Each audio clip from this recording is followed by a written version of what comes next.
Gadis ini batuk karena asap rokok. Doni langsung membuang rokoknya ketika melihat gadis itu adalah seorang murid. Bos preman ini sedikit spesial. "Hei nak, kemarilah." Dengan sopan gadis ini berterima kasih. Tetap waspada terhadap orang asing. Karena suara Doni yang kuat. Akhirnya gadis itu pun menerima payungnya. "Bagaimana denganmu paman? Ingatlah untuk belajar baik-baik." Tiba-tiba polisi yang bernama John datang mencarinya. John bertanya pada Doni, "Di manakan payungmu?" Doni menunjuk gadis itu. "Kenapa berpura-pura baik?" John memberitahu gadis itu, "Jangan sembarang menerima barang orang lain. Paman ini adalah preman." "Paman, kamu lebih mirip preman." "Apa?"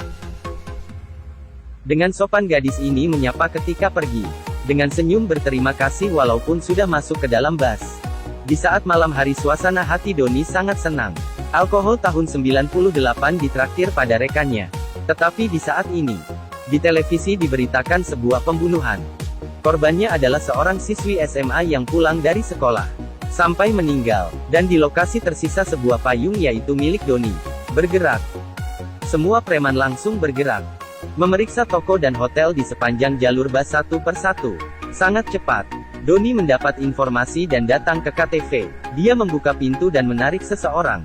Ternyata hanya mirip. Melewati kamar dua wanita. Juga biasa saja. Tunggu. Mimik mereka sedikit aneh. Doni mendengar suara dari pintu. Langsung menekan pembunuh itu.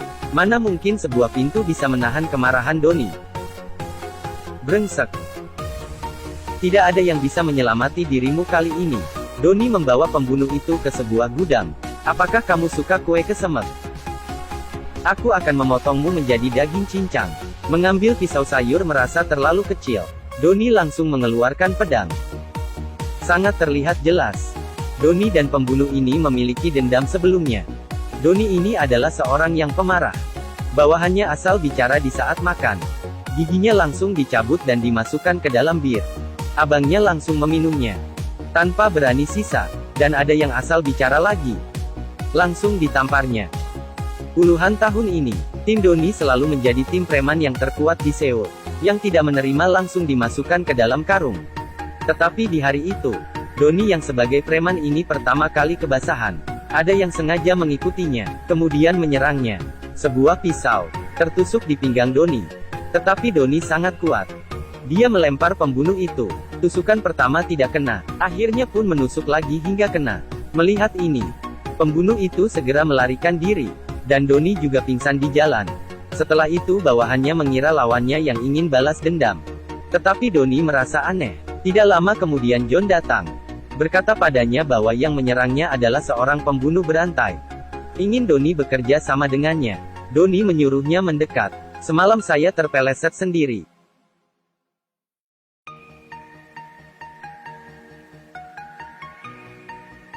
Setelah John pergi Doni pun terus memikirkan. Dan di saat ini lawannya juga datang menertawai Doni. Seorang bos gangster, malah hampir mati dibunuh. Dan berkata mau mengambil ahli tempat judinya. Keesokan pagi, Doni langsung menyuruh orang untuk melukis wajah pembunuh. Kemudian dia menyuruh bawahannya untuk menangkap pembunuh itu sebelum polisi mendapatkannya. Bawahannya tidak menemukan, tetapi menemukan sebuah pisau. Doni melihat pisau itu, yaitu pisau yang digunakan untuk menusuknya. Dia langsung mempunyai sebuah ide yang berani. Beberapa hari kemudian lawannya ditemukan mati di rumah. Di lokasi juga sengaja tertinggal pisau pembunuhan. Doni sedang senang. Karena mengatasnamakan pembunuh itu membunuh lawannya. Tetapi bawahan lawan datang untuk membunuhnya. Ternyata pembunuh itu memberitahu fakta pada bawahan lawan. Hampir saja mengambil nyawa Doni. Di sisi lain, pembunuh itu makin menjadi. Dia asal membunuh orang jalanan, mencelakai anak sekolah. Bahkan orang tua yang tinggal sendirian di sekitarnya juga dibunuhnya. Karena menghapus sidik jarinya polisi susah menangkapnya. Dan nasib buruk segera menimpa para preman. Suatu malam bawahan Doni terbunuh. Dia sangat sakit hati, dan berencana bekerja sama dengan pihak polisi. Sekelompok ini ada preman dan polisi. Dengan tujuan yang sama, yaitu menangkap pembunuh.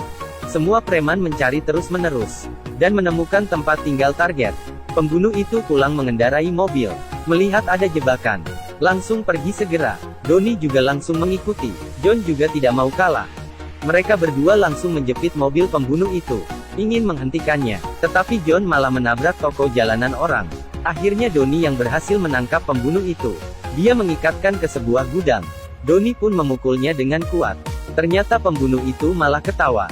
Berarti sekali bukan mempermainkan nyawa orang. Donnie tidak mau mendengar omong kosongnya. Langsung mengeluarkan pisau. Tetapi John malah sampai dan menabrak. Kemudian membawa pembunuh itu dan memborgolnya ke dalam mobil. Pembunuh itu malah dibawa ke rumah sakit. Duduk dan makan enak di rumah sakit. Tetapi Donnie malah menjadi buronan. Dan harus hidup bersembunyi. Menghadapi John, pembunuh itu pun menceritakan kesenangannya dalam membunuh. Bahkan berkata nyawa manusia itu bisa dimainkan. Tetapi pembunuh itu malah tidak mau mengaku ketika sampai ke pengadilan. Karena dia sudah tahu bahwa sidik jarinya sudah dihapusnya. Mereka tidak dapat menyalahkannya jika tidak ada bukti. Jika pengacara pandai, pembunuh ini bahkan bisa dilepas. Tetapi di saat ini, seorang pria masuk ke dalam pengadilan untuk menyatakan kesalahan pembunuh. Donnie bersedia bersaksi meskipun dengan resiko ditangkap. Dia melepaskan bajunya dan memperlihatkan luka yang ditusuk pembunuh. Bahkan luka di tangannya. Bukalah bajunya sekarang. Saya menusuk dada kirinya. Pasti ada bekas. Polisi menyuruh orang untuk memeriksa. Sekarang sudah ada buktinya. Ternyata sebelum pengadilan ini, John sudah berdiskusi dengan Donnie bahwa bukti yang tersedia tidak cukup untuk menghukum si pembunuh. Donnie pun siap untuk bersaksi, meskipun dirinya akan dipenjara, dan Donnie hanya memiliki sebuah syarat. John pun menurunkan kepalanya ketika mendengar. Sampai di adegan sebuah mobil polisi menuju ke penjara. Semua tahanan malah memberi hormat. Ternyata Donnie, permintaannya terakhir, yaitu ingin terkurung di satu sel penjara dengan pembunuh itu. Donnie melihat ke arah pembunuh dan tertawa, membuat pembunuh ini malah takut.